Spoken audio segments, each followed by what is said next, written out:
Film की शुरुआत होती है एक स्कूल क्लासरूम से, जहां एक बच्चा अपने पालतू जानवर पर प्रेजेंटेशन दे रहा होता है। वो बताता है कि उसका हीरो कोई सुपर हीरो नहीं है, बल्कि हाचिको नाम का एक कुत्ता है। यहीं से हमें पता चलता है कि ये कोई आम कहानी नहीं, एक ऐसी सच्ची घटना पर आधारित कहानी है जो इंसान और जानवर के रिश्ते को नई ऊंचाई देती है। अब कहानी फ्लैशबैक में जाती है। एक ठंडी रात है। जापान से अमेरिका भेजा गया एक छोटा सा अकीटा नस्ल का पिल्ला गलती से एक स्टेशन पर छूट जाता है। एक प्यारा सा मासूम चेहरा, ठंडी हवा और एक अजनबी जगह, यहीं से शुरू होती है हाची की कहानी। अब स्टेशन पर एक अधेड़ उम्र का आदमी दिखाई देता है, पार्कर विल्सन, जो कॉलेज में म्यूजिक पढ़ाते हैं। वो उस छोटे पिल्ले को देखकर चौंकते हैं और उसकी मासूमियत से मोहित हो जाते हैं। वो जानता है कि ये कोई आम जानवर नहीं, इसमें कुछ खास है। पार्कर उसे घर ले आता है, लेकिन उसकी पत्नी कैटी खुश नहीं होती। वो कहती है उसे वापस स्टेशन पर छोड़ आओ, लेकिन समय के साथ जैसे जैसे हाची घर में रहने लगता है, सबका दिल जीत लेता है। अब फिल्म में हमें हाची और प्रोफेसर की दोस्ती दिखती है। वो उसे स्कूल छोड़कर आते हैं, खाना खिलाते हैं और हाची हर दिन प्रोफेसर को ट्रेन स्टेशन छोड़ता है और शाम को वहीं इंतजार करता है। हर दिन सुबह हाची प्रोफेसर के साथ स्टेशन जाता है और शाम को तय समय पर वहीं बैठकर इंतजार करता है। बारिश हो, बर्फ हो या गर्मी, हाची की वफादारी अडिग रहती है। इस सीन में कैमरा झूम करता है हाची की आंखों पर और हम उसकी वफादारी को महसूस कर सकते हैं। फिल्म में एक नया दिन शुरू होता है। प्रोफेसर पार्कर तैयार हो रहे हैं कॉलेज जाने के लिए। वो हाची को प्यार से बुलाते हैं और हाची हमेशा की तरह पूंछ हिलाते हुए दौड़ता है। हाची उनके साथ स्टेशन तक आता है। दोनों के बीच कोई शब्द नहीं, सिर्फ आंखों में भरोसा और प्यार। प्रोफेसर कहते हैं, रुको हाची, और वो समझ जाता है।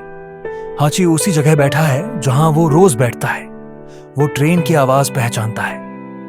जैसे ही शाम की ट्रेन आती है, हाची खुशी से खड़ा होता है। उसकी आंखों में चमक आ जाती है, पार्कर आने वाले हैं। लेकिन इस बार कोई नहीं आता। कट होता है कॉलेज में। प्रोफेसर म्यूजिक क्लास के दौरान अचानक रुक जाते हैं। उनके हाथ से पेन गिर जाता है और फिर वो जमीन पर गिर जाते हैं। दिल का दौरा पड़ता है, कोई आवाज नहीं, सिर्फ चुप्पी। हाची शाम होते होते थक चुका है, लेकिन अब भी वहां बैठा है। अब वहां लाइटें जल चुकी हैं, दुकानें बंद हो रही हैं, ठंड बढ़ रही है। एक दुकानदार उसे आवाज देता है, हाची घर जाओ, लेकिन वो हिला भी नहीं। कैमरा ऊपर से स्लो मूवमेंट में दिखाता है, एक वफादार कुत्ता अकेला बैठा है, इंतजार कर रहा है, लेकिन जिसे वो ढूंढ रहा है वो अब कभी लौटेगा नहीं। अब हमें प्रोफेसर के घर का दृश्य दिखता है। कैटी रो रही है, बेटी जैसिका अपने पिता की चीजें समेट रही है। हर तरफ उदासी और सन्नाटा है, लेकिन हाची को कोई नहीं बता सकता कि उसका मालिक अब इस दुनिया में नहीं है। अगले ही दिन सुबह हाची फिर तैयार होता है और अकेले स्टेशन पहुंच जाता है। वो वहीं बैठता है जैसे कुछ हुआ ही नहीं। कैमरा उसकी आंखों में जाता है। उसमें सिर्फ एक ही बात है, आ जाएंगे, जरूर आएंगे। कुछ समय बीत चुका है। प्रोफेसर की बेटी जैसिका अब हाची को अपने घर ले जाती है। वो चाहती है कि हाची को एक नया घर, नया माहौल और प्यार मिले, पर हाची शांत है। वो सिर्फ एक ही दिशा में देखता है, दरवाजे की ओर। रात को जब सब सो जाते हैं, हाची खिड़की से बाहर ट्रेन की सीटी सुनता है। उसकी आंखों में चमक आती है। वो खड़ा हो जाता है। अगली सुबह जैसिका उठती है तो देखती है कि हाची घर में नहीं है। वो बाहर निकलती है और तभी फोन आता है स्टेशन मास्टर का। हाची फिर स्टेशन पर है। हाँ, हाची फिर उसी जगह लौट आया है जहां उसका मालिक हर दिन आता था। अब हाची हर दिन वहीं आता है। लोग उसे पहचानने लगते हैं। कोई उसे खाने को देता है, कोई कंबल रख देता है, लेकिन हाची किसी को नहीं देखता। वो ट्रेन के आने पर ही खड़ा होता है और फिर मायूस होकर बैठ जाता है।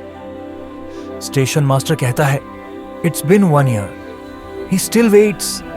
फिल्म स्लो मोशन में मौसम बदलते हुए दिखाती है।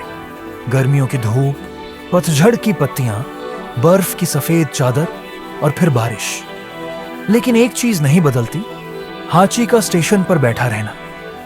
अब हाची स्टेशन का हिस्सा बन चुका है। लोग उसे पहचानते हैं, बच्चे उसकी कहानी सुनते हैं।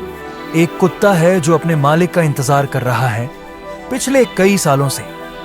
एक पत्रकार हाची पर आर्टिकल लिखता है और अब वो पूरे शहर में मशहूर हो जाता है।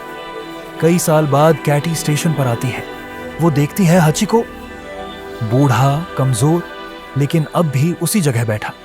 वो उसके पास आती है, झुकती है और रोते हुए कहती है, oh Hachi, you are still waiting. Camera उसकी झुर्रियों, आंखों के आंसू और हाचिको की थकी सांसों को बारीकी से दिखाता है। एक और दिन शुरू होता है, लेकिन इस बार कुछ अलग है। पूरा स्टेशन बर्फ से ढका हुआ है। आसमान में उदासी है और हवा में खामोशी। हाची बहुत बूढ़ा हो चुका है। उसकी चाल धीमी है, सांसें भारी हैं। हाची बड़ी मुश्किल से स्टेशन पहुंचता है, जैसे आखिरी बार वहां आना चाहता हो। वो वही जगह चुनता है जहां हमेशा बैठता था। थोड़ा सा कांपता है, बर्फ उसके शरीर पर गिर रही है, फिर भी वो बैठ जाता है, इंतजार की मुद्रा में। दुकानदार, स्टेशन मास्टर, सब उसे देखते हैं, लेकिन अब कोई कुछ नहीं कहता। हर किसी की आंखें नम है। किसी को एहसास हो जाता है अब उसका वक्त आ गया है। हाची की सांसें धीमी हो रही हैं। उसकी आंखें धीरे धीरे बंद होने लगती हैं। लेकिन तभी उसे कुछ सुनाई देता है, ट्रेन की सीटी। अब कैमरा हाची की आंखों से दिखाता है। स्टेशन से ट्रेन उतरती है और सामने से प्रोफेसर पार्कर उतरते हैं। सफेद कपड़े, मुस्कुराता चेहरा। हाची धीरे धीरे खड़ा होता है, जैसे उसमें फिर से जान आ गई हो। वो दौड़ता है, धीमी स्लो मोशन में, जैसे वो फिर से जवान हो गया हो। पार्कर झुकते हैं, हाची को गले लगाते हैं। कोई शब्द नहीं, बस एक पिघलाती हुई मुस्कान और एक टूटे हुए दिल का मरहम। अब हाची की आत्मा चैन पाती है। बर्फ गिर रही है। हाची अब चुपचाप सो गया है, आंखें बंद, शरीर स्थिर, लेकिन चेहरे पर शांति। हर कोई समझ गया है, उसने आखिरकार अपने मालिक से मिल लिया। कहानी फिर उसी क्लासरूम में लौटती है जहां से फिल्म शुरू हुई थी। बच्चा कहता है, He taught me what loyalty means. I want to be like Hachi.